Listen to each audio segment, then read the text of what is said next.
Hola y bienvenidos a esta sesión dentro del módulo Jean Monnet titulada Economic Policy in the European Union. Hoy vamos a ver la sesión dentro del bloque quinto, la sesión 5.2, que se titula La influencia del nuevo modelo de gobernanza económica y la legitimidad democrática de la Unión Europea. Antes de comenzar con la introducción y explicaros qué es lo que vamos a ver a lo largo de esta sesión, hacer un apunte de carácter metodológico. Y es que la sesión la vamos a llevar de la siguiente manera. Apoyándome en unos PowerPoint, a lo largo de este tiempo que estaremos juntos os explicaré el tema de hoy y si tenéis alguna duda, comentario o pregunta, lo que sí os pediría es que tuvierais a mano un papel o un blog en donde pudierais ir apuntando vuestras apreciaciones y yo lo que haré es que al final de la sesión dejaré un tiempo para que vosotros podáis realizar esas preguntas que habéis ido apuntando a lo largo de la sesión.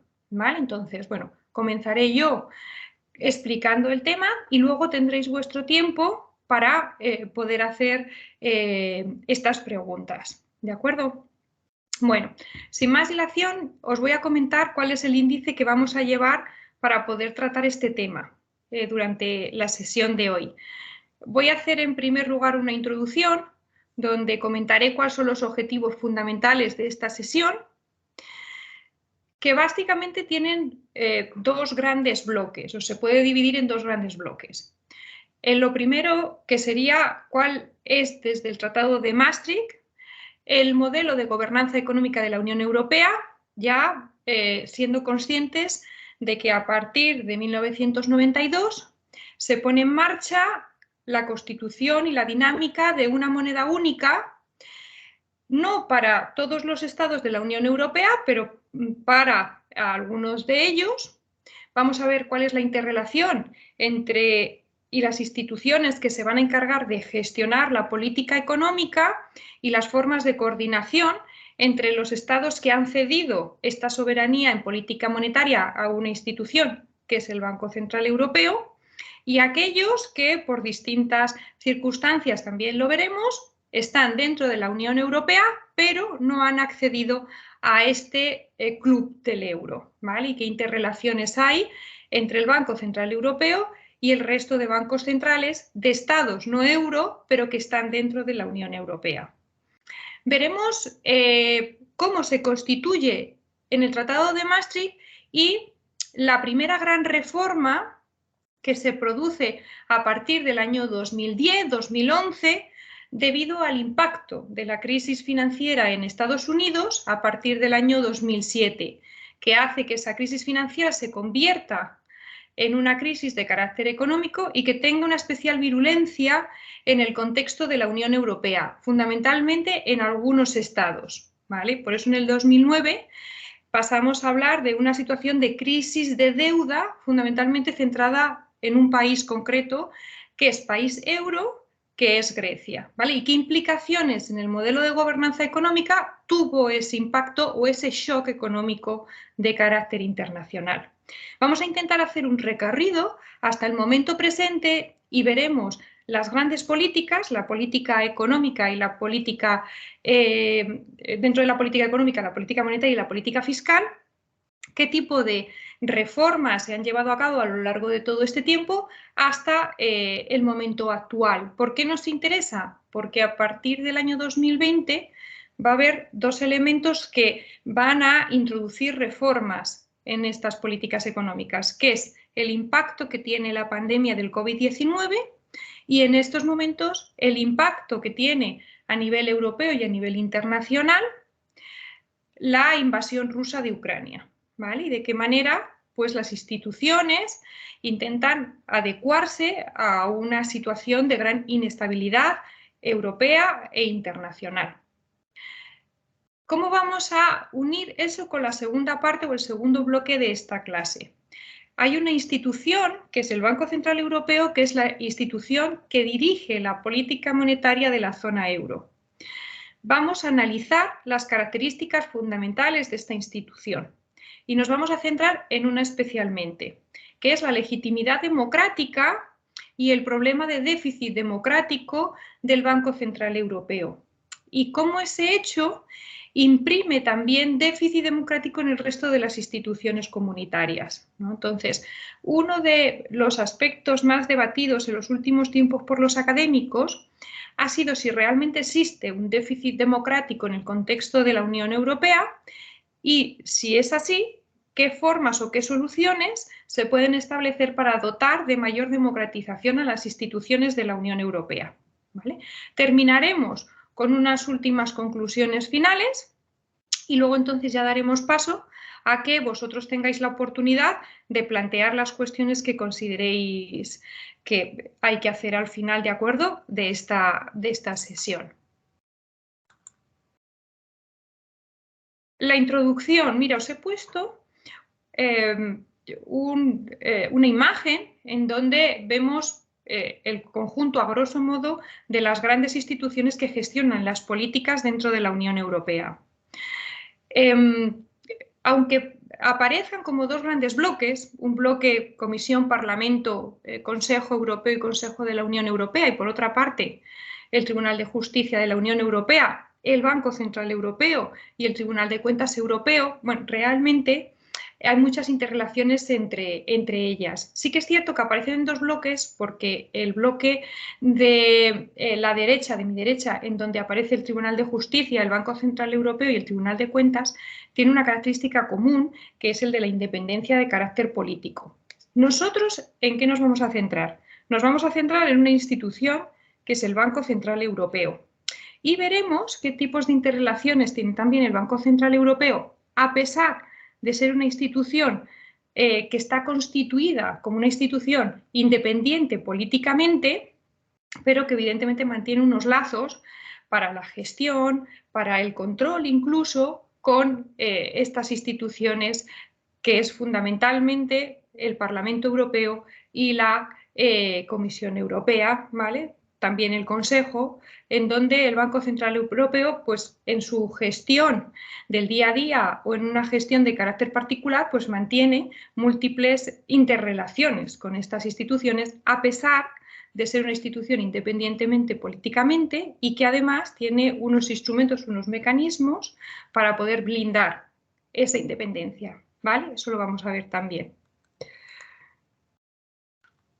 El modelo de gobernanza económica que surge del Tratado de Maastricht en el año 92 marca un punto de inflexión fundamental en lo que es la evolución del proceso de integración de la Unión Europea. Hasta ese momento, ¿vale? Si en el año 86 se constituye el Acta Única, y el Acta Única lo que plasma es la intención de generar un contexto donde entre los estados que componen ese pacto existen, ¿de acuerdo?, libertad de factores, de movimiento de personas, de capitales, de bienes y servicios, ¿vale? Eso es algo que hace real el Tratado de Maastricht del año 92. El punto de inflexión viene porque lo que estamos haciendo en el Tratado de Maastricht es generar una estructura que haga posible la creación de un área no solo de integración económica, sino en donde los estados que pertenecen a ese grupo manejen la misma moneda, ¿vale? En este caso, el euro.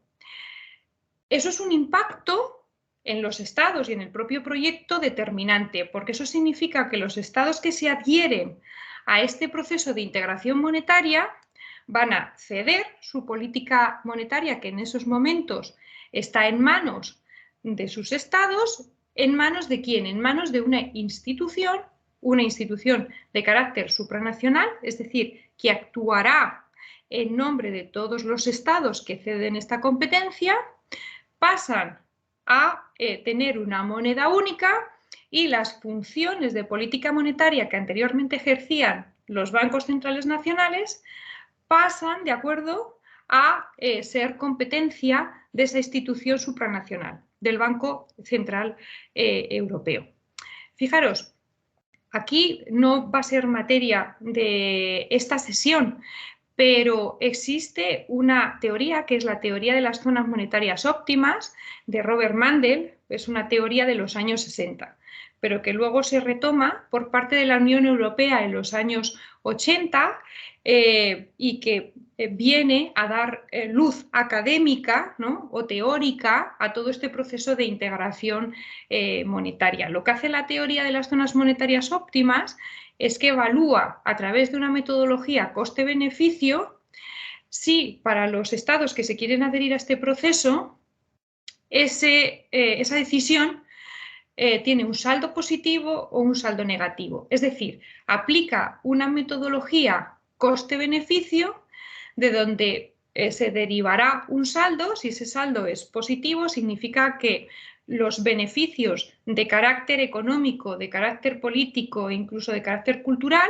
superan a los costes que implica ceder la soberanía nacional en una institución supranacional, la soberanía en política monetaria, ¿vale? La cesión de la gestión de su moneda y todas sus implicaciones.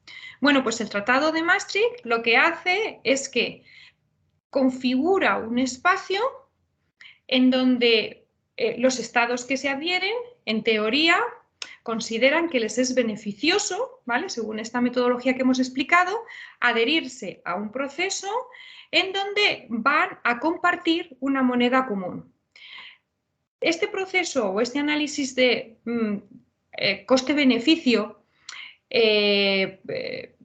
podemos concluir que al final no suele ser un juego o no suele ser un análisis en donde todos sean beneficios o todos sean costes, sino que cada estado se lo aplica y analizará una serie de variables en donde lo que tiene que hacer es compensar, ¿vale?, de qué manera puede compensar los costes que tiene el tener una política monetaria única con los beneficios que le supone todo ese proceso. Bueno, la teoría de las zonas monetarias óptimas no es ajena a numerosas críticas.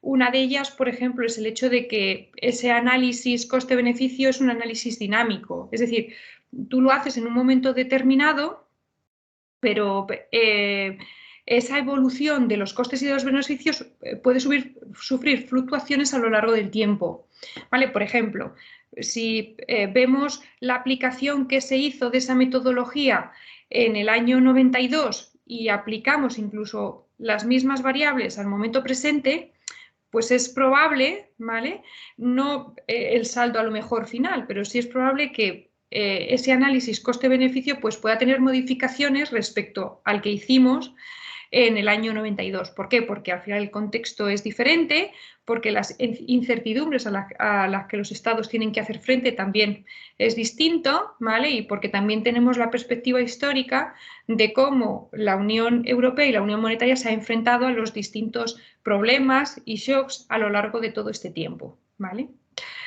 Fijaros, en aquel momento, en el año 92, se tenía que establecer una serie de criterios para poder acceder a esta unión de carácter monetario, ¿vale? Es lo que se llamó los criterios de Maastricht, en donde simplemente vamos a mencionar dos que son importantes y los voy a mencionar porque luego nos van a servir para referirnos a la política fiscal.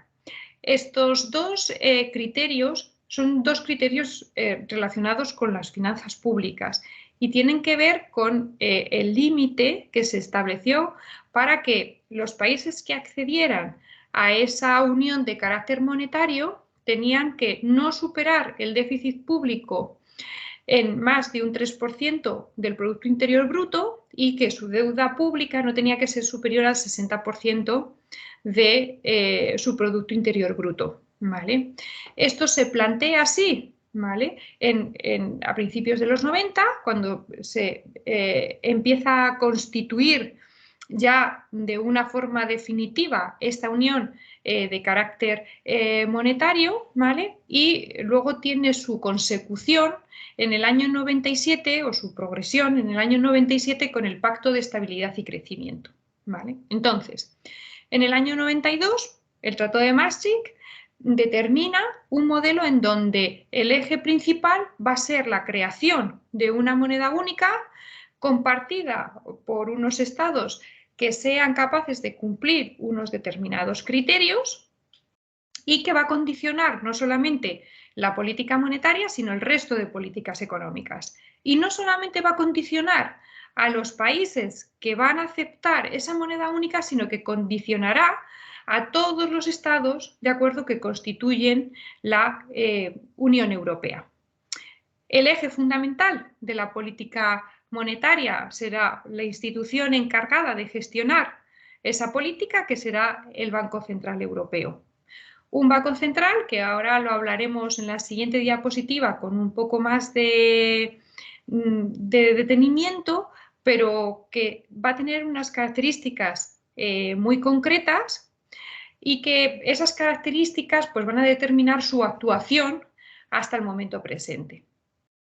Por otra parte, el siguiente eje que en este modelo de gobernanza económica queda determinado es cómo se va a gestionar la política fiscal. Volviendo un poco a la teoría de las zonas monetarias óptimas, lo que dice Mandel es que lo ideal es que las políticas económicas estén en manos de instituciones que dirijan esas políticas en nombre de todos los estados que componen esa unión monetaria. En el caso de la Unión Europea es mucho más complicado porque, entre otras cosas, si vosotros analizáis los datos macroeconómicos y las realidades de los distintos estados que componen la Unión Europea, una de las cosas que primero os llamarán la atención es que partimos de realidades o de estados con variables macroeconómicas muy distintas y realidades no solamente económicas, sino también políticas muy diferentes. Esto hace que la teoría de las zonas monetarias de Mandel lo que decía es que los estados que integren esa unión monetaria tienen que ser lo más parecidos posible en carácter macroeconómico. Es decir, que en términos de ciclo económico sean lo más parecidos posible. ¿Por qué? Porque al final la gestión de la política económica va a ser única. No tiene sentido que nosotros cedamos nuestra política monetaria o que intentemos compartir un espacio con estados en donde el ciclo económico sea diferente y las políticas que necesitemos también sean distintas, porque lo que estamos diciendo, la base fundamental es que cuando nosotros hemos cedido, desde la perspectiva, por ejemplo, de España, hemos cedido nuestra política monetaria al Banco Central Europeo, el Banco Central Europeo mirará los datos, por ejemplo, en este caso de inflación de todos los estados que componen la zona euro, pero realiza una única política. Por eso, ahora lo vemos, pero cuando el Banco Central Europeo, para poder actuar, toma como referencia el dato de inflación, toma un dato de inflación medio, ¿vale?, de todos los estados que componen la zona euro. Si son muy dispares entre unos estados y otros, lo que puede dar como resultado es que la política que se lleve a cabo por parte del Banco Central Europeo no sea satisfactoria para todos. Entonces, ahí no tendría sentido el generar una institución única cuando las realidades de los estados son muy distintas. A ese fenómeno, Mandel lo llama una zona monetaria incompleta. ¿Por qué? Porque al final estamos cediendo competencias a instituciones supranacionales cuando las realidades de los estados nos están diciendo que las políticas económicas tienen que ser distintas, ¿vale?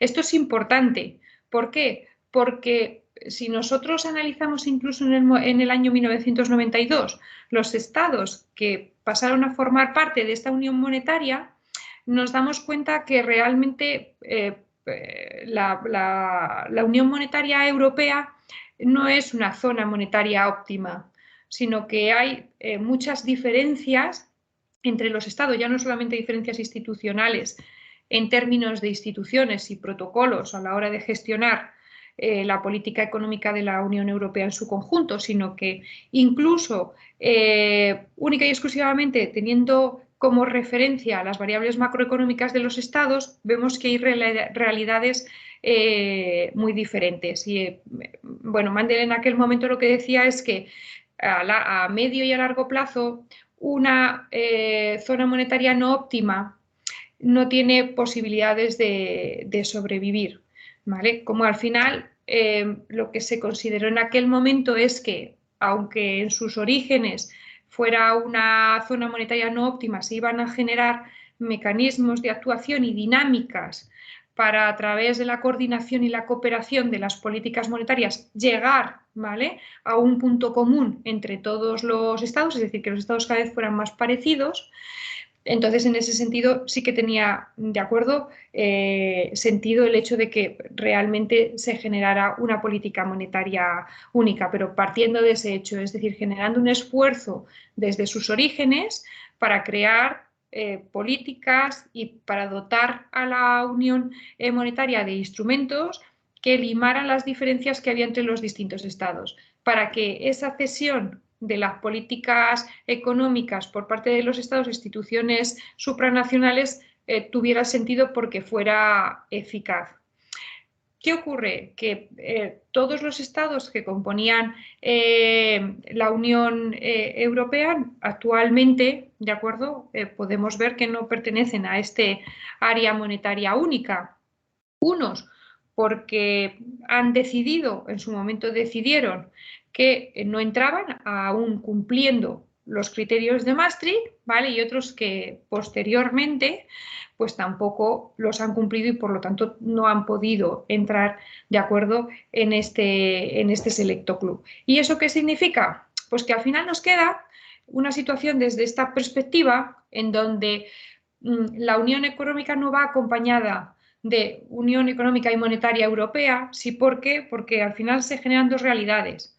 Una realidad que es la Unión Económica, en donde, compuesta por 27 estados, comparten, ¿de acuerdo?, unas determinadas características, unas formas de actuación y una gestión determinada, y luego, dentro de ese contexto, hay un conjunto de estados que sí que comparten una moneda única. A ver, lo que nos dice la coherencia del proyecto es que, en teoría, a medio plazo, aquellos estados que aún no están dentro de la Unión Monetaria tenderán a estar dentro, porque si no, no tiene mucho sentido, ¿no?, la progresión del propio proyecto cuya meta, ¿no?, cuyo fin último debería ser la unión de carácter político. Como sabéis, desde sus inicios hubo tres estados, que fue Gran Bretaña, el caso de Suecia y el caso de Dinamarca, que no forman parte de la Unión Monetaria de forma voluntaria, aún cumpliendo, ¿vale?, esos requisitos de los criterios de Maastricht, ¿vale? Entonces, pues según se han ido incorporando determinados estados, pues hay algunos que voluntariamente han querido estar y no han cumplido los requisitos. Fundamentalmente hablamos de los países que entraron en el 2004 en la Unión Europea, y otros, ¿vale?, que a lo largo de todo su desarrollo y de distintas agresiones, pues de forma voluntaria han decidido no estar, ¿vale? El caso de Gran Bretaña, bueno, es un caso paradójico que aquí no vamos a entrar, pero como está fuera en estos momentos de la Unión Europea, pues en ese momento podemos hacer referencia a que en sus inicios, aún cumpliendo, no quiso estar de forma voluntaria, pero bueno, hoy en día no entraría dentro de ese análisis. Y luego, bueno, pues está el conjunto de estados que, por las propias diferencias que hay entre los distintos estados que componen la Unión Europea, pues no cumplen esos criterios para poder entrar en el área monetaria única. Fijaros cómo marcamos esta interrelación entre la gestión de la política monetaria y la política fiscal.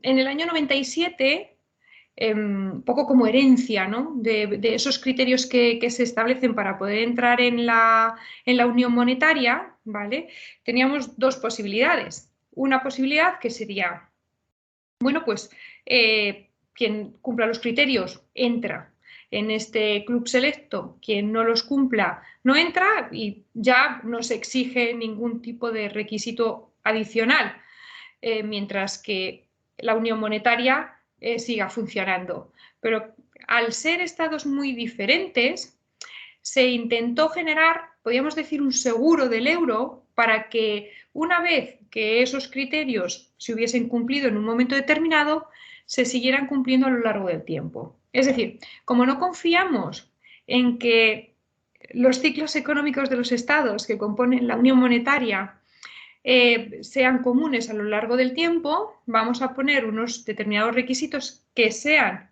también de aplicación una vez ya cumplidos y una vez adheridos estos estados a la unión monetaria, ¿vale? De ahí surge el Pacto de Estabilidad y Crecimiento en el año 97. Es decir, el Pacto de Estabilidad y Crecimiento tiene algunos requisitos que son comunes con los criterios de Maastricht. Y volvemos a esos criterios de los que habíamos hablado anteriormente, referentes a las finanzas públicas, que es el criterio de déficit y el criterio de deuda, que el Pacto de Estabilidad y Crecimiento hereda de esos criterios de Maastricht, ¿vale? Entonces, la idea es generar un marco en donde existan unas líneas supranacionales de actuación. Estas líneas supranacionales de actuación vienen derivadas del Pacto de Estabilidad y Crecimiento, que es de aplicación a todos los estados de la zona euro. Es decir, y a todos los estados que aún no compartiendo una moneda común están dentro de la Unión Europea. Es decir, el Pacto de Estabilidad y Crecimiento aplica a todos los estados de la Unión Europea, compartan o no compartan una moneda común. Eso puede tener sentido si lo pensamos un poco con la filosofía que antes hemos marcado, y era la coherencia del proyecto. Lo que nos dice es que, aunque hay estados que aún no formen parte de la Unión Monetaria, la progresión natural sería, si queremos avanzar en el proyecto de integración europea, que se adhirieran a ese proyecto de unión monetaria, ¿vale? Entonces, líneas supranacionales marcadas por el Pacto de Estabilidad y Crecimiento de aplicación a todos los estados de la Unión Europea, estados euro, estados no euro.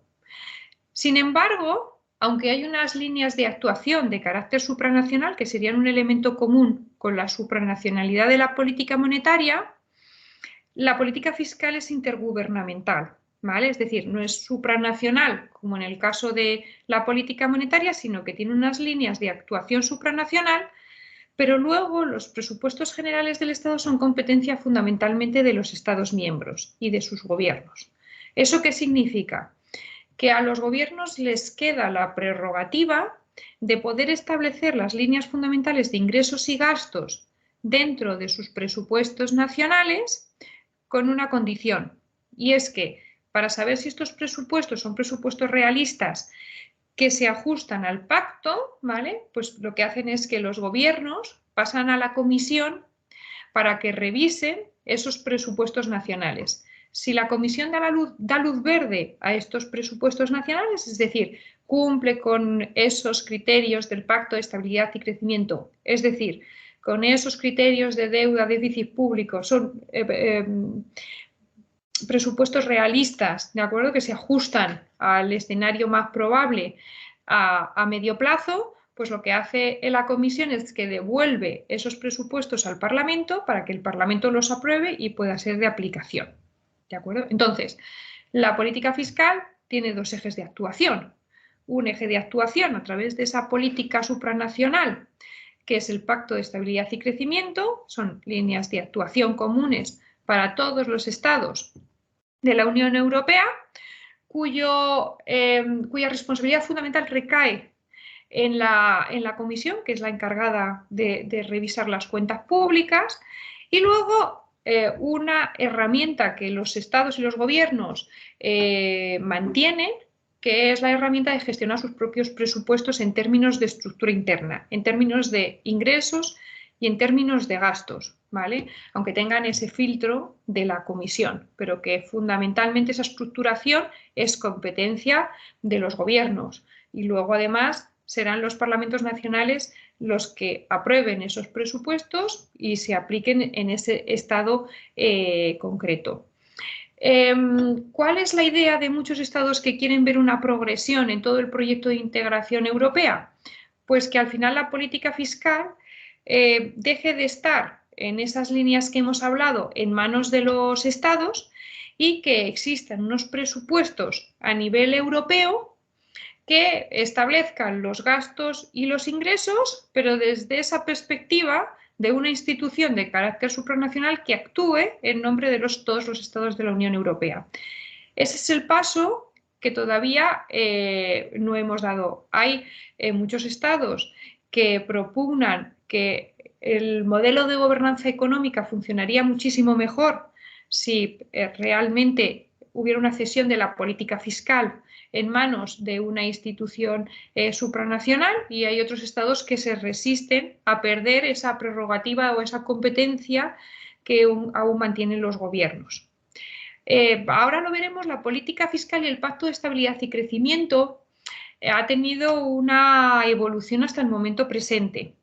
Haremos referencia a la reforma que se produce en el año 2005 y luego la reforma que se produce en el año 2011 con el impacto de la crisis del sistema financiero del año 2007 y cómo ha variado, cómo se ha ido reformando ese pacto, que os adelanto en este momento se encuentra suspendido. Suspendido desde el año pasado porque la Comisión determinó que el impacto de la pandemia sobre las cuentas públicas de los estados de la Unión Europea había sido muy importante y no era viable aplicar el pacto pues, por la inestabilidad que se había producido en esas variables macroeconómicas, pues debido a que los gobiernos se vieron obligados, teniendo menos recursos disponibles, a tener que hacer grandes esfuerzos de gasto público, ¿no? en tema de pago fundamentalmente vía sanidad, vía seguros sociales, es decir, que al final ha habido una serie de circunstancias que han generado un contexto que hace que sea inviable en estos momentos. Tomamos como referencia la pandemia, ¿no? Que todos tenemos ahora mismo en mente la invasión rusa de Ucrania, pero tomemos como referencia el impacto de la pandemia, ¿no? Y nos damos cuenta que era muy difícil poder cumplir con esos criterios de finanzas públicas que establecía el Pacto de Estabilidad y Crecimiento. Ya antes de su paralización, de su suspensión, se ha considerado que es un pacto que no se adecúa muy bien a la realidad de los estados de la Unión Europea. La reforma del año 2011 hizo del Pacto de Estabilidad y Crecimiento un pacto muy inflexible a la hora de adaptarse a las circunstancias de determinados estados.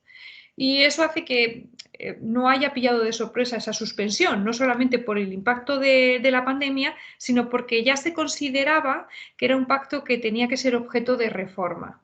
Al final la pandemia ha sido la gota que ha colmado el vaso, ¿no? ¿Y eso qué ha generado? Pues que desde hace 6 meses haya un debate interno fundamentalmente entre los Estados miembros para ver de qué forma hay que reformar y de qué forma hay que establecer unas reglas fiscales para el conjunto de la Unión Europea.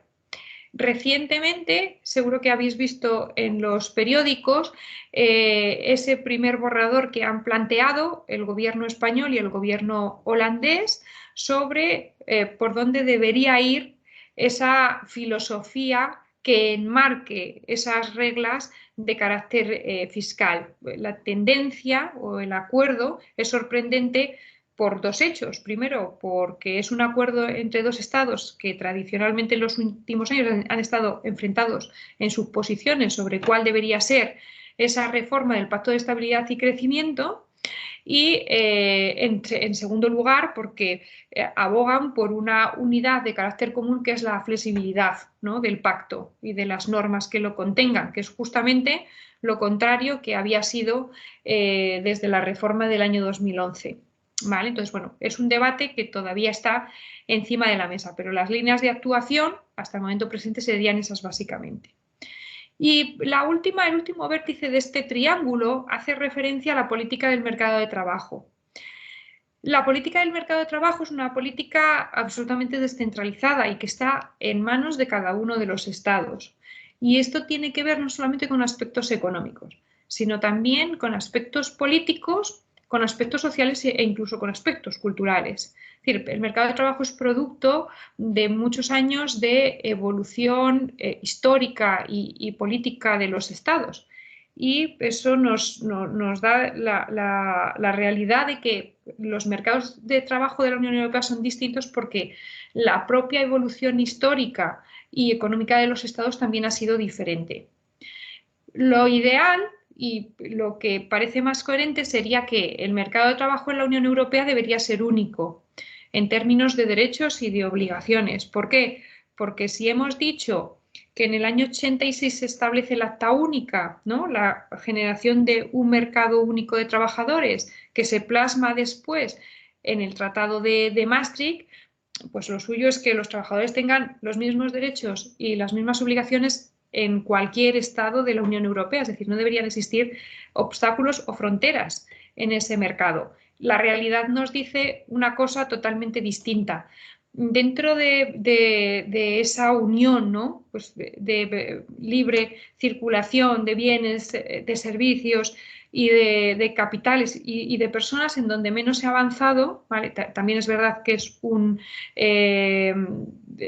elemento mucho más complejo de gestionar, pero en el que menos se ha avanzado es en el libre movimiento de trabajadores. Y esto un poco hace referencia a que la realidad es que los mercados de trabajo de los Estados miembros también son muy diferentes e incluso pueden llegar a ser dispares entre unos y otros. Ha habido distintos intentos por acercar o por generar una cooperación en el mercado de trabajo de la Unión Europea antes de la crisis, a través de lo que se llamó la Cumbre de Luxemburgo y el proceso de Cardiff, que se paralizó en la época de la crisis económica y que realmente los estados lo que se han centrado en lugar de establecer líneas de cooperación o de coordinación de estos mercados, más en la protección de sus propios mercados nacionales.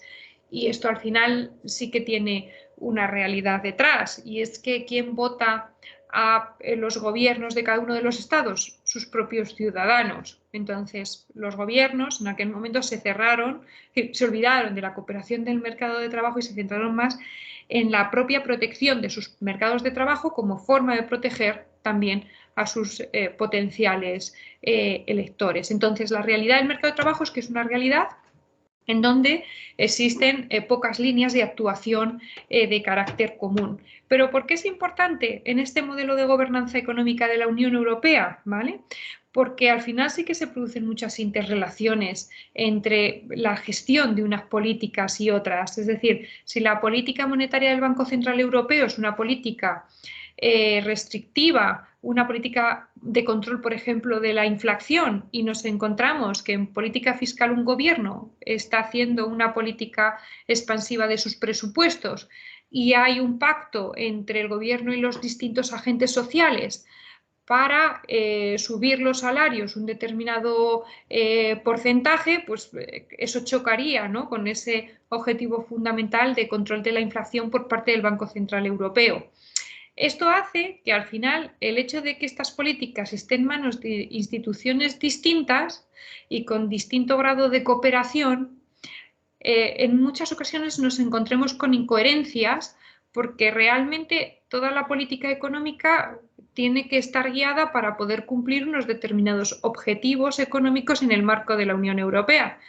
Pero si las políticas que llevan estas instituciones no están absolutamente coordinadas, eso puede dar como resultado a gestiones que incluso pueden ser contrarias entre las propias instituciones.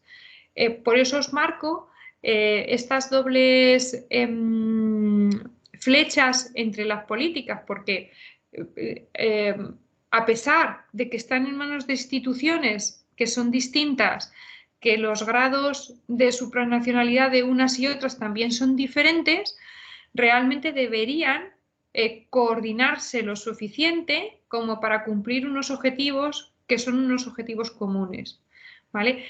Por eso cuando nace este modelo de gobernanza económica en la Unión Europea en el Tratado de Maastricht, se considera que es un modelo que institucionalmente está incompleto porque es muy débil en términos de que nos genera una estructura que en algunas circunstancias y analizando algunas de las características se puede mostrar incluso incongruente, ¿vale? Y eso es una deficiencia en origen que todavía hoy en día no ha conseguido, de acuerdo, subsanarse, ¿vale? Y eso hace que cuando nos tenemos que enfrentar a determinados problemas o crisis de carácter económico, las políticas económicas no sean lo suficientemente eficientes que podríamos esperar a la hora de poderse enfrentar a esos problemas.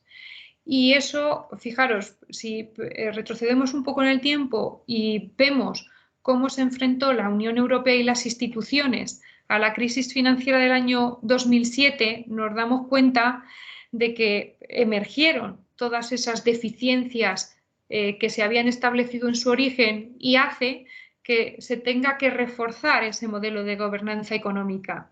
Lo que pasa es que mirándolo desde la perspectiva actual, todavía seguimos viendo muchas deficiencias que a lo largo de todos estos años, y ya estamos hablando de más de una década, no han conseguido, de acuerdo, subsanarse.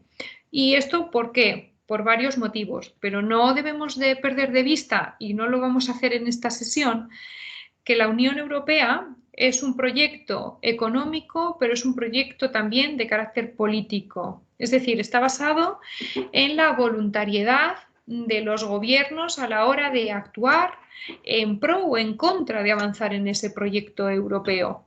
Y que el contexto, los líderes que en ese momento estén gestionando el proyecto, y hay múltiples variables que influyen a la hora de analizar esos avances y esa evolución del propio proyecto, ¿vale? Entonces, fijaros, hemos dicho, nace con esta estructura en el año 92, pero la crisis del 2007 nos enfrenta a la realidad y nos dice, lo que se pone de manifiesto en aquel momento es que tal como estaba gestionado y como estaba instaurado el modelo de gobernanza económica, se pone en duda el propio euro, o la propia gestión del euro. Es decir, hay un momento en el año 2009 en donde ponemos encima de la mesa, ¿tenemos que seguir con este proyecto de unión monetaria o debemos volver a nuestras monedas nacionales? Fijaros, volvemos a la teoría de las zonas monetarias óptimas.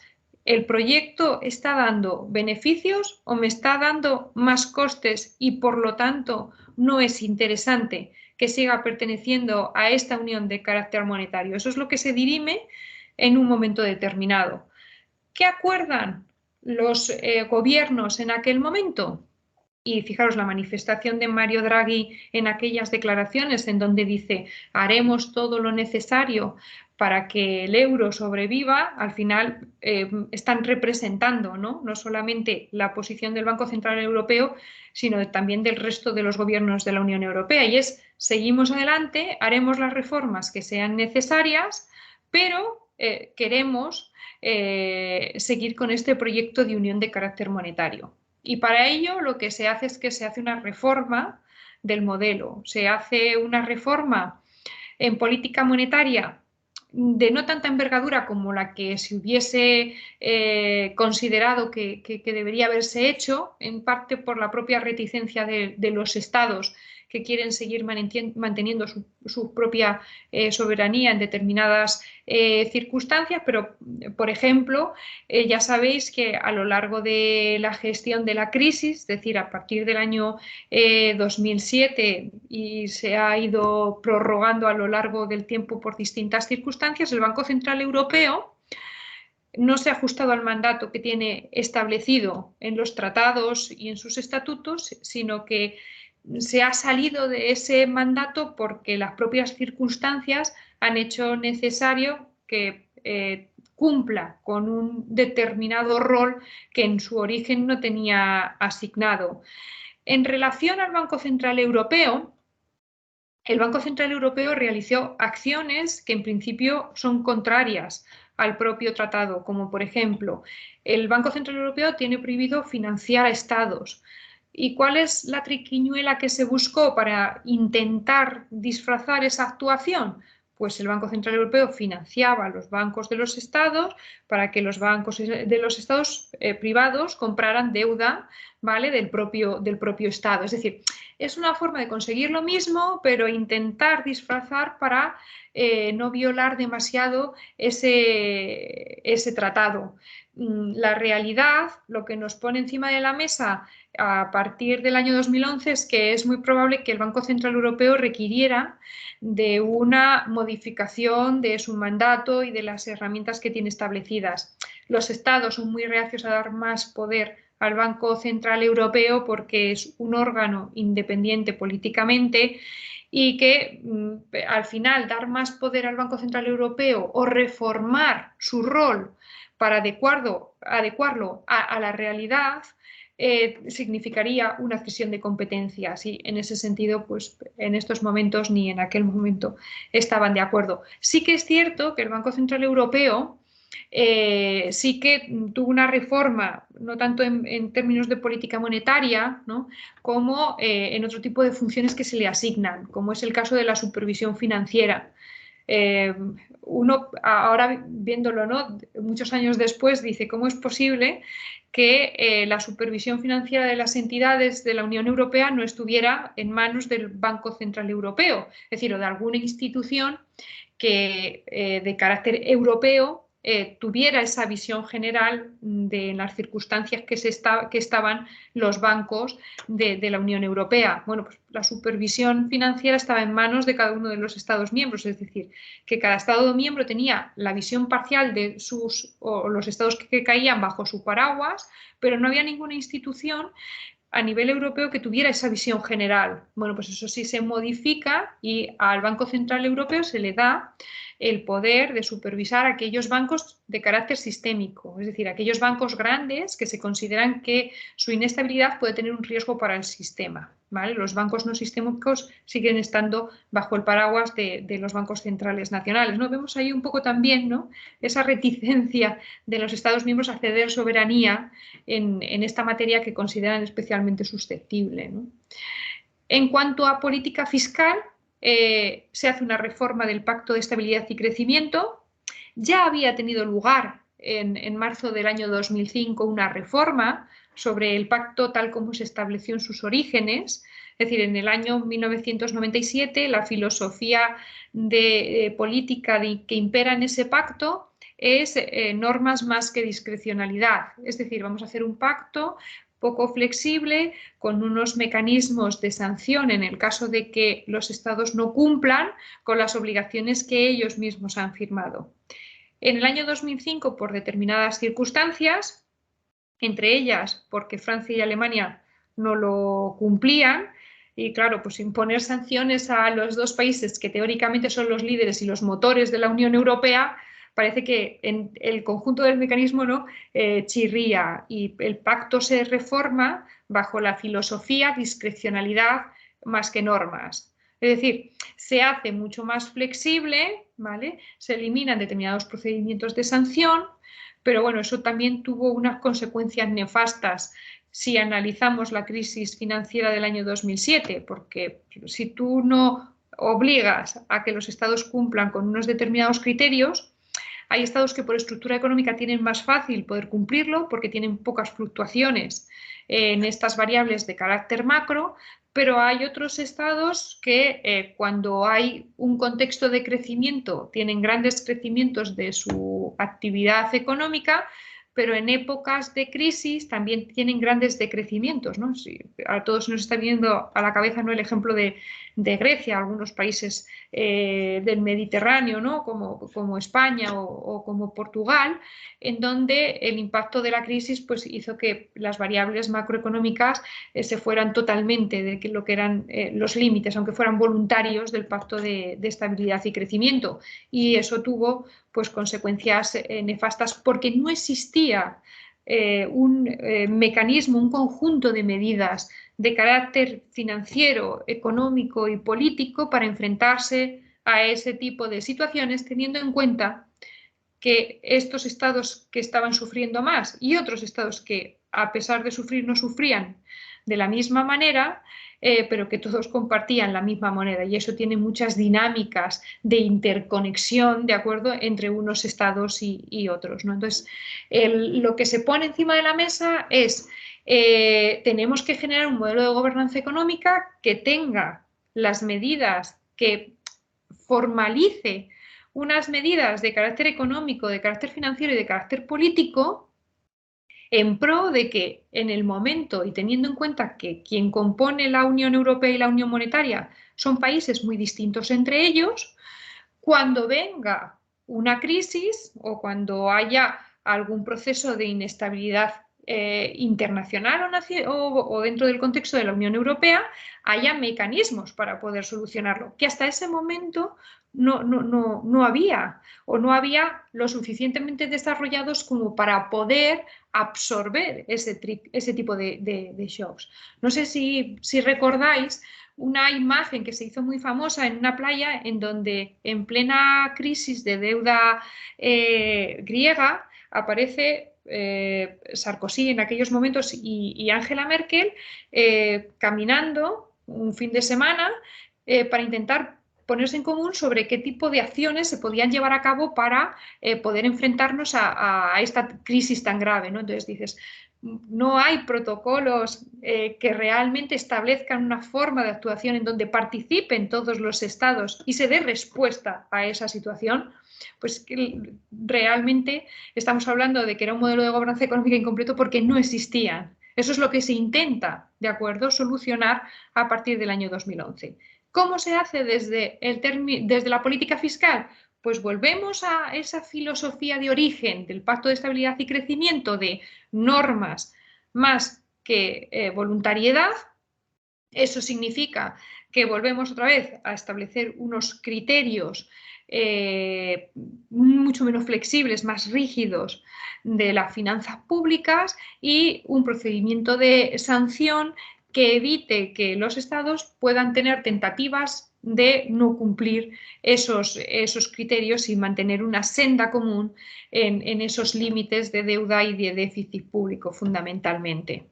Bueno, eso luego además se complementa con otro tipo de pactos como el Two-Pact, Six-Pack, pero que al final están basados en esa misma filosofía de contención de las finanzas públicas. Bueno, esto al final da como resultado un modelo en donde salen como ganadores los estados partidarios de tener una gran austeridad en materia fiscal como respuesta de gestión a esa crisis de carácter financiero. Cuando el contexto económico ha ido mejorando, pues nos hemos dado cuenta que era un elemento compartido por muchos gobiernos de los estados de la Unión Europea, que ese pacto basado en esa austeridad fiscal no se adaptaba a la realidad y había que combinar en un nuevo pacto la flexibilidad, pero también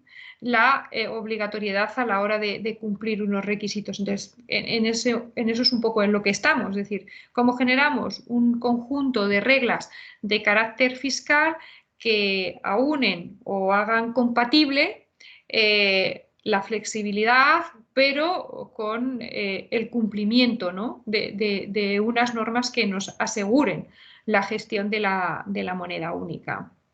En el tema de la política del mercado de trabajo, como hemos hablado, es decir, al final sigue siendo una política muy descentralizada. Dentro de lo que es, ¿vale?, estas instituciones fundamentales de gestión de la política económica, me quiero centrar en una que es especialmente importante y que además a partir de la crisis ha tenido una especial relevancia, ¿vale?, y es el Banco Central Europeo. El Banco Central Europeo, cuya organización está basada fundamentalmente en los estatutos del Sistema Europeo de Bancos Centrales, del propio Banco Central Europeo y del Tratado de Funcionamiento de la Unión Europea, ¿vale?, se encarga de la gestión de la política monetaria de la zona euro a través de distintos órganos rectores. Como hemos hablado, a partir del año 2011 se le suma no solamente la gestión de la política monetaria de la zona euro, sino también la función de supervisión a través de lo que es el Consejo de Supervisión del Banco Central Europeo. Y uno de los aspectos fundamentales es no solamente la organización, sino el mandato. El mandato del Banco Central Europeo, que está establecido en el artículo 3 y el 13 del Tratado de la Unión Europea, establece que hay un mandato prioritario que es el control de la inflación. Es decir, el mandato prioritario del Banco Central Europeo es el control de la inflación.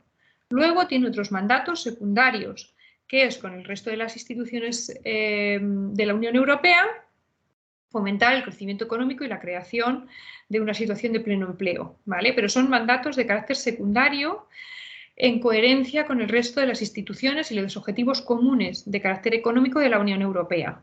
Pero marca muy bien cuál es ese mandato de carácter prioritario y le da las herramientas para poder cumplir con ese mandato prioritario. ¿Vale? ¿Eso qué significa? No vamos a entrar ahora en contar un poco pues, toda la historia de la negociación del Tratado de Maastricht, pero había en sus orígenes dos grupos de estados enfrentados en cómo o cuáles deberían ser las características fundamentales de este banco. Entonces había un grupo que era el liderado por Alemania y por Luxemburgo, que lo que abogaban era por que el Banco Central Europeo fuera un banco independiente, y para que sea un banco independiente tenía que tener muy limitado cuál era su mandato para poder observar y supervisar que no hubiera ningún tipo de influencia política, con unos procedimientos para poder proteger esa independencia política y unas características muy concretas. Había otra parte de los estados, otro grupo de estados que abogaban por un banco central más político, más en lugar de centrado en el control de la inflación, en ese mandato de carácter secundario, es decir, en fomento del crecimiento económico y en generar situaciones de pleno empleo. Este grupo de países estaba liderado fundamentalmente por Francia. ¿Qué ocurre? Que al final en todo proceso de negociación hay tensiones entre unos grupos y otros y hay que marcar una posición común en donde pues, unos pierden, aunque negocian de acuerdo de determinados aspectos que les son beneficiosos en otras áreas. La visión en este caso que triunfa es la visión de los estados liderados por Alemania, ¿vale? Y Holanda, y por lo tanto, de acuerdo, ahí lo que se marca es la creación de un Banco Central Europeo con un mandato muy limitado y unas características muy rígidas y supervisadas. ¿Esto qué significa? Que al final la redacción, de acuerdo, de este artículo 3 y 13 del Tratado de la Unión Europea marca ese mandato prioritario en el control de la inflación. Seguro que ahí lo que habéis pensado es, bueno, ahora nos damos cuenta cómo la Reserva Federal actúa con un objetivo distinto y de forma diferente que el Banco Central Europeo. Es decir, hay a veces que vemos coordinación porque tiene que existir entre los distintos bancos centrales a nivel internacional, ¿no? Sobre todo dos grandes áreas que tienen tantas relaciones económicas y tantas relaciones financieras como es Estados Unidos y Europa, pero luego cuando entramos a revisar las decisiones técnicas que toman, pues no las toman en función de los mismos objetivos, porque no tienen los mismos objetivos. La Reserva Federal ni está configurado como un banco de las mismas características que el Banco Central Europeo. Sí me quería centrar en estos rasgos básicos. ¿Por qué? Porque eso sí que nos va a llevar a la segunda parte de la clase, que era la parte que estaba centrada en la legitimidad democrática. Ya sabemos, triunfa en el Tratado de Maastricht el grupo liderado por Alemania y por Holanda, es decir, un banco central limitado en su mandato, independiente políticamente. No vamos a entrar a por qué o la dinámica, porque ahí tendríamos que entrar históricamente y desde el concepto también de la filosofía económica, de cómo o por qué Alemania y Holanda como líderes de este grupo propugnaban un banco central independiente, pero la realidad es que triunfan en esa demanda dentro de lo que es la negociación del Tratado de Maastricht y se instrumentaliza un Banco Central Europeo independiente, es decir, intentando blindar cualquier tipo de interferencia política en su proceso de actuación. Y para eso hay que dotar de instrumentos que lo garanticen. Y se establece una independencia institucional, es decir, cuando un técnico pasa a formar parte, independientemente del país o del Estado miembro que sea, pero pasa a formar parte del Banco Central Europeo, teóricamente debería mirar por los intereses de todos los estados que componen la zona euro y no de su país de origen. Se le dota de una independencia de carácter jurídico, funcional y operativa, es decir, unos instrumentos y que sea soberano en la actuación de estos instrumentos, de una independencia financiera y organizativa, es decir, el Banco Central Europeo gestiona y produce sus propios recursos, porque imaginaros, romperíamos la independencia política si tuviéramos que contar con otra institución comunitaria para que nos dote de recursos y poder funcionar de forma independiente. Es decir, hay una serie de instrumentos, de garantías que intentan blindar esa independencia política del Banco Central Europeo. Fijaros, podríamos decir, tener la visión, ¿no?, de una moneda. La primera cara de la moneda es la independencia, pero la otra cara de la moneda, ¿cuál sería? La legitimidad. Es decir, si una institución es independiente, el nexo político se rompe una vez que los gobiernos han firmado la creación de esta institución. La legitimidad de esta institución, ¿de dónde va a provenir entonces? ¿No? Es decir, ¿bajo qué legitimidad tiene la capacidad de poder actuar? Bueno, pues dentro de lo que es la legitimidad del Banco Central Europeo se analizan dos procedimientos. Lo que es la legitimidad procedimental o también llamada legitimidad in y la legitimidad de resultado, también llamada legitimidad out. ¿Vale? Vamos a analizar cada una de ellas, ¿no? Entonces, la legitimidad procedimental, ¿qué nos dice? Es decir, tú actúas ajustándote a tu mandato y ajustándote a los procedimientos que tienes establecidos en tus estatutos, por lo tanto tienes una legitimidad procedimental. Es decir, actúas en función del mandato que te han asignado y de las formas o los instrumentos de actuación que tienes establecidas, con lo cual, en ese sentido, si se ajusta el mandato y además actúa siguiendo los procedimientos que tiene establecidos en sus estatutos, esa institución goza de una legitimidad de carácter procedimental.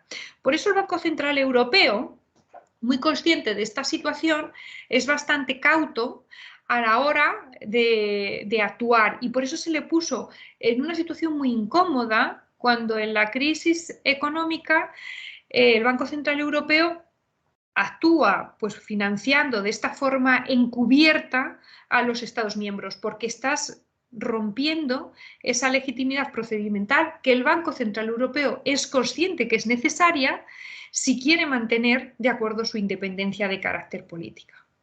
Y la siguiente legitimidad de la que hablamos es la legitimidad de resultado, lo que se llama la legitimidad out. Es decir, es legítima la actuación del Banco Central Europeo siempre y cuando aquellos a los que afecta sus decisiones, que al final es la sociedad no solamente europea, ¿no?, sino también internacional, actúa generando políticas y actuaciones que les son beneficiosas, ¿no? Ahí se da una legitimidad de resultados, es decir, actúa cumpliendo esos objetivos y generando beneficios para el conjunto.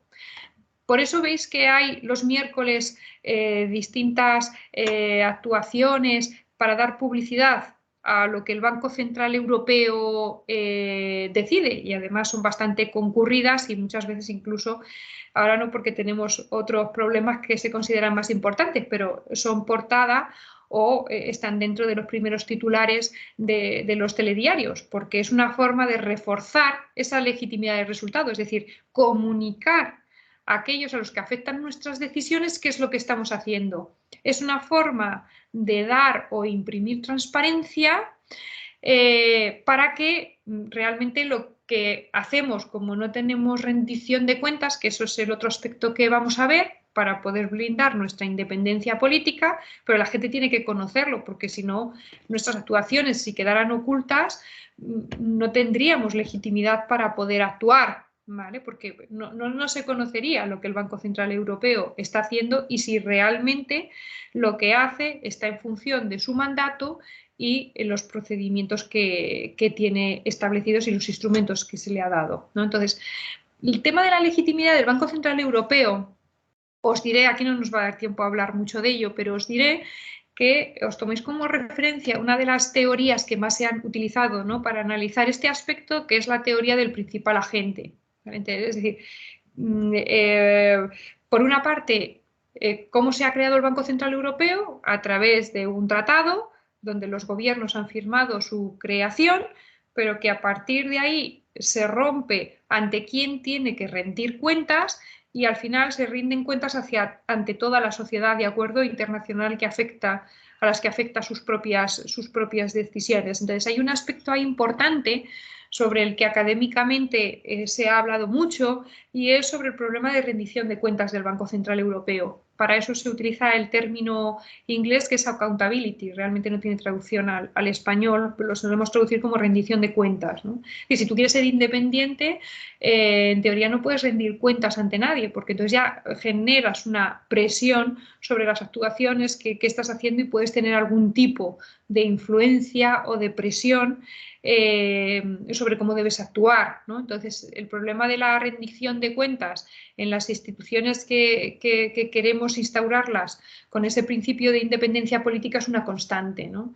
Eso no significa que no haya ningún tipo de procedimiento de rendición de cuentas. De hecho, fijaros, lo que hemos hablado antes de las comunicaciones que hacen los miércoles y todos los informes a los que podéis tener libre acceso a través de la página web del Banco Central Europeo, nos ponen de manifiesto que eso podría considerarse, ¿no?, una generación de transparencia de sus actuaciones y en el fondo una rendición de cuentas hacia el conjunto, ¿vale?, de la sociedad a los que afectan sus decisiones. Sí hay cierto que hay distintos mecanismos, ¿vale?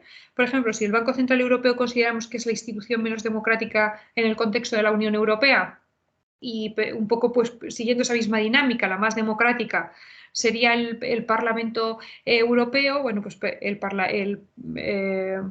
presidente del Banco Central Europeo pues puede acudir, ¿no?, si le llama el presidente del Parlamento Europeo o de forma voluntaria, pues a comunicar algunas de sus líneas de actuación que considera que puede ser importante o que tienen un reflejo suficientemente relevante en la sociedad y en la vida de los ciudadanos europeos como para que pueda ser de acuerdo transparentado, ¿no?, y comentado. Entonces, pero bueno, siempre el presidente del Banco Central Europeo tiene la capacidad de decidir a una petición del presidente del Parlamento Europeo si ir o no ir. A ver, queda muy mal, ¿no?, que te llame el presidente del Parlamento Europeo para que vayas a presentar las líneas maestras de actuación referente a un determinado programa concreto y no asistas, ¿no? Lo normal es que asistas, pero que para intentar brindar también esa independencia tiene la posibilidad de hacerlo o de no hacerlo. Y este es un problema que al final nos lleva a ese aspecto que queríamos desarrollar, ¿no?, y es el tema del déficit democrático, ¿no? Entonces tenemos el Banco Central Europeo, dos caras de la moneda, la independencia y la legitimidad. Eso nos lleva a tener que analizar ese aspecto de al final de la rendición de cuentas, ¿vale?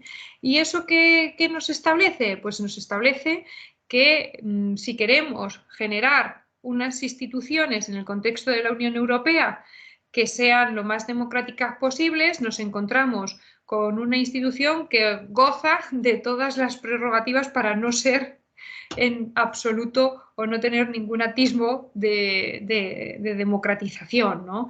Claro, esto nos lleva a preguntarnos, la institución del Banco Central Europeo goza de un gran déficit de carácter democrático. ¿Hay una posición común sobre esa realidad?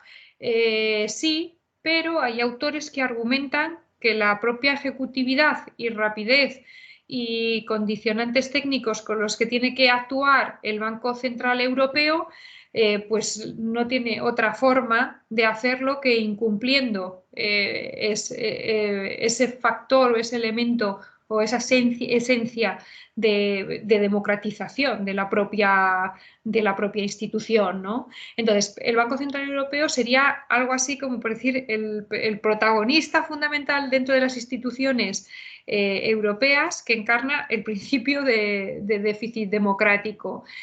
¿Que ha habido distintas propuestas para intentar paliar ese déficit democrático del Banco Central Europeo? Sí, pero volvemos otra vez a esas dos posiciones enfrentadas entre los que consideran que aun existiendo un déficit democrático, el Banco Central Europeo sería difícil poder establecer principios e instrumentos para introducir democratización en su forma de actuar, y otros que sí que consideran que el Banco Central Europeo debería actuar de otra manera, rompiendo esa independencia política, es decir, acercándolo más al modelo en que en los orígenes del Tratado de Maastricht defendían el grupo liderado por Francia, ¿no? Es decir, un banco más político, con otros objetivos no tan centrados en el objetivo técnico del control de la inflación, sino más basado en el fomento del crecimiento económico y en la búsqueda de situaciones de pleno empleo,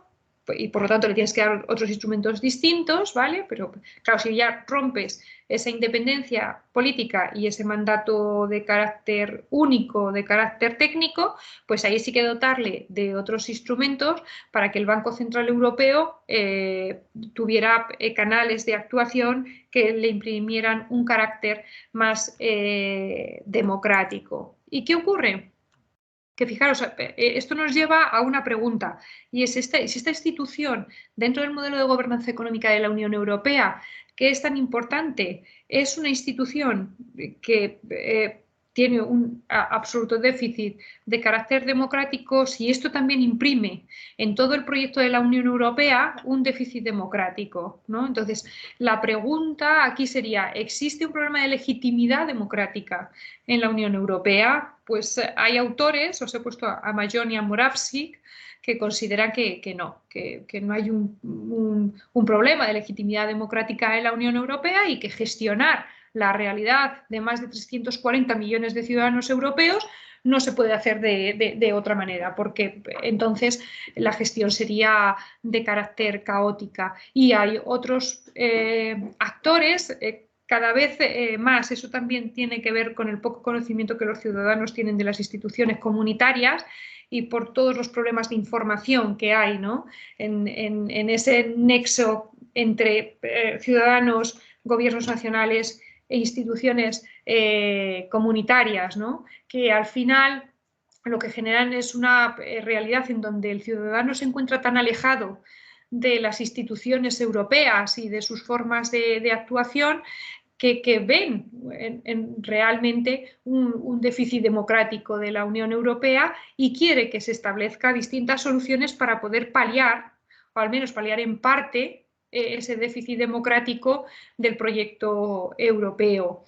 ¿Qué ocurre? Que aquí, por ejemplo, si analizamos pues, cada institución, hay instituciones que tienen más legitimidad democrática que otras, ¿no? Pues, por ejemplo, el Parlamento Europeo sería la institución que podríamos considerar el cenit de legitimidad democrática dentro de la Unión Europea. Pero fijaos, os diré una cosa, aquí también los autores como Majón y Moravcsik hablan de un tema, y es en el Eurobarómetro los ciudadanos europeos tienen en mejor consideración el Banco Central Europeo, a pesar, ¿no?, de que podemos considerar que es una institución que goza de un grave problema de legitimidad democrática, y en muy poca consideración a una institución que teóricamente es la más democrática, que es el Parlamento Europeo. Hay múltiples argumentos, ¿no?, que se establecen para poder explicar esa cuestión. Por ejemplo, el hecho de que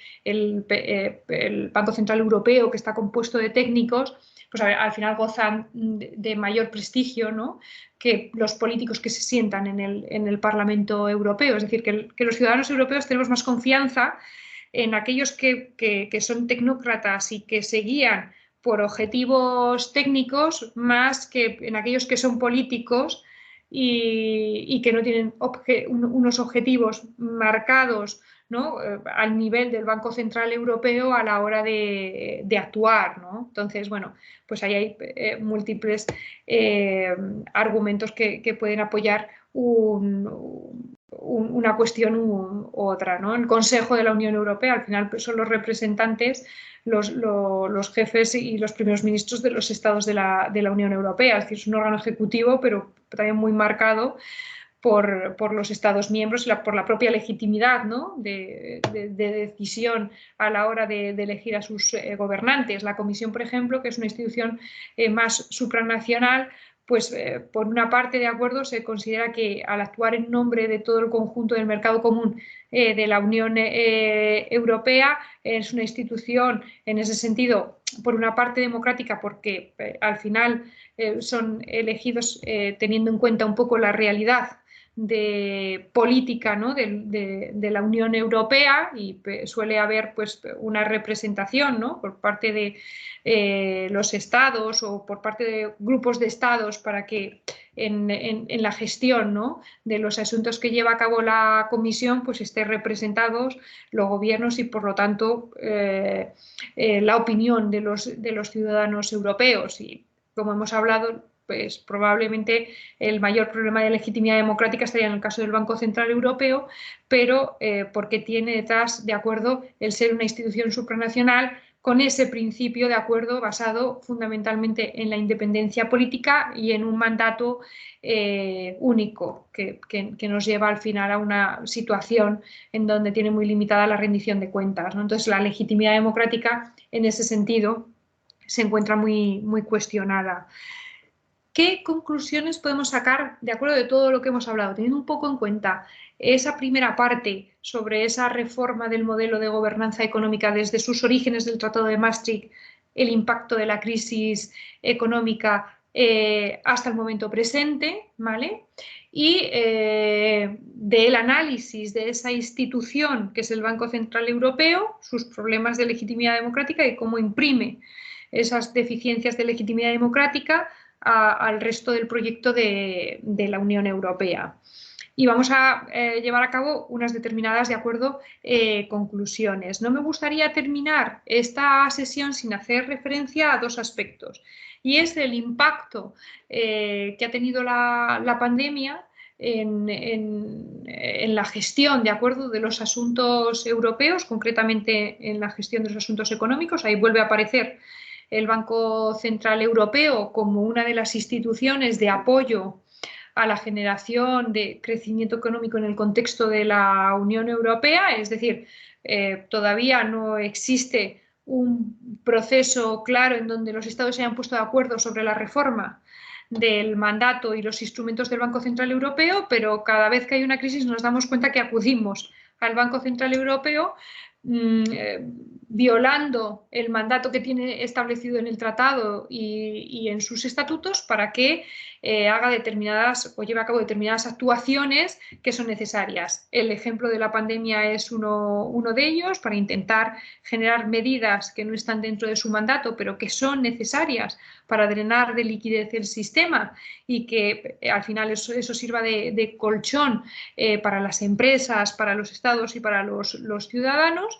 Y luego pues el tema de la invasión rusa a Ucrania, en donde otra vez el Banco Central Europeo se ha mostrado como un protagonista a la hora de intentar blindar, supervisar, proteger el sistema financiero europeo a través de actuaciones que no siempre están dentro de sus competencias si nos regimos y nos limitamos al tratado y a sus propios estatutos, ¿no? Y esto es una actuación, por ejemplo, que vemos no solamente del Banco Central Europeo, sino, por ejemplo, en la actuación de la Comisión, ¿no? Con el tema de las sanciones. Es decir, que estamos asistiendo a un proceso en el que nos damos cuenta que como estados independientes y formando parte de una unión económica y de una unión monetaria, para poder enfrentarnos a todos estos contextos de inestabilidad, cada vez tenemos que reforzar de una manera más profunda todo lo que es la cooperación y la coordinación entre los Estados miembros.